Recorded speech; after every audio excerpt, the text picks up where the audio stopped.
Shalom. एक आदर्श मसीह परिवार। मसीह होने के नाते हम दो परिवारों का हिस्सा हैं। एक जिसमें हम जैविक या बायोलॉजिकल रूप से पैदा हुए हैं या विवाह के माध्यम से जुड़े हुए हैं, और दूसरा चर्च यानी आध्यात्मिक परिवार, परमेश्वर का परिवार। कुलुसियों की पत्री उसका 3 अध्याय उसका 12 से 17 पद को देखेंगे। इसलिए परमेश्वर के चुने हुओं के नाई जो पवित्र और प्रिय है, बड़ी करुणा और भलाई और दीनता और नम्रता और सहनशीलता धारण करो, और यदि किसी को किसी पर दोष देने का कोई कारण हो तो एक दूसरे की सह लो, और एक दूसरे के अपराध क्षमा करो, जैसे प्रभु ने तुम्हारे अपराध क्षमा किए वैसे ही तुम भी करो। और इन सब के ऊपर प्रेम को जो सिद्धता का कटिबंध है बांध लो, और मसीह की शांति जिसके लिए तुम एक देह होकर बुलाए भी गए हो, तुम्हारे हृदय में राज करे, और तुम धन्यवादी बने रहो। मसीह के वचन को अपने हृदय में अधिकाई से बसने दो, और सिद्ध ज्ञान सहित एक दूसरे को सिखाओ और चिताओ, और अपने अपने मन में अनुग्रह के साथ परमेश्वर के लिए भजन और स्तुति गान और आत्मिक गीत गाओ, और वचन से या काम से जो कुछ भी करो सब प्रभु यीशु के नाम से करो, और उसके द्वारा परमेश्वर पिता का धन्यवाद करो। कलीसिया का मूल नियम प्रेम है, और यह मान्यता है कि मसीह के सभी अनुयायी उसमें एक साथ बंधे हुए हैं। कलीसिया एक परिपूर्ण समुदाय नहीं है। इसका हिस्सा बनने के लिए अक्सर उन लोगों से धैर्य और क्षमा की आवश्यकता होती है जो इसके सदस्य हैं। जैसा कि पौलुस ने कलीसिया का वर्णन किया है, यह परिवार एक आराधना करने वाला समुदाय है जो परमेश्वर के वचन द्वारा गठित है। कलीसिया बनाने वाले लोग एक शरीर के सदस्य हैं जो प्रभु यीशु के नाम पर बोलते और कार्य करते हैं। इस परिवार में इस बात की कोई जगह नहीं है कि हम देश के किस हिस्से से हैं, या लिंग, या हम अमीर है या गरीब। यह एक ऐसा समुदाय है जिसकी एकमात्र आवश्यकता और सीमा स्वयं यीशु मसीह है। जैविक या बायोलॉजिकल परिवार के मामले में परमेश्वर ने सृष्टि में परिवार को एक दिव्य संस्था के रूप में स्थापित किया है।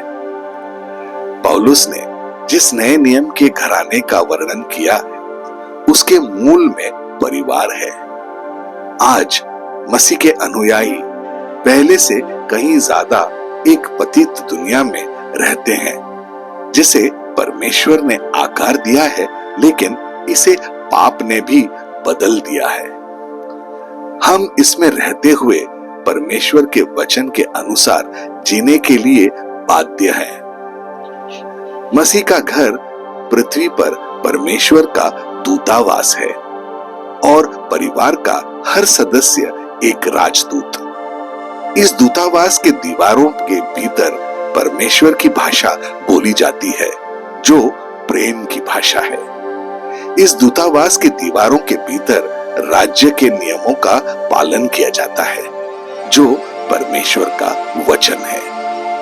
क्या हम दूसरों को परमेश्वर के राज्य के नियम दिखा रहे हैं ताकि वे जान सकें कि भले ही हम उनके बीच रहें, हम उनमें से एक नहीं हैं। मसीह के अनुयायी का घर एक ऐसी जगह है जहां राजा प्रतिदिन उपस्थित होते हैं, क्योंकि यीशु ने कहा मत्ती रचित सुसमाचार उसका 18 अध्याय उसका 20वां पद में, क्योंकि जहां 2 या 3 मेरे नाम से इकट्ठा होते हैं वहां मैं उनके बीच होता हूं।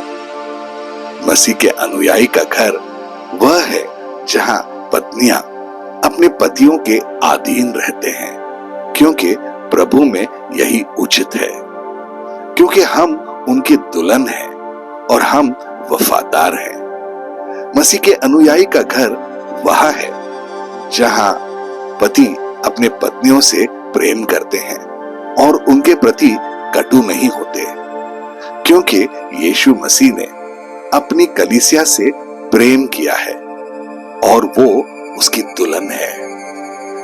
मसीह के अनुयायी का घर वह है जहां बच्चे सभी बातों में अपने माता पिता की आज्ञा मानते हैं, क्योंकि यह प्रभु को अच्छा लगता है। मसीह के अनुयायी का घर वह है जहां पिता अपने बच्चों को भड़काते नहीं हैं ताकि वे हतोत्साहित हो।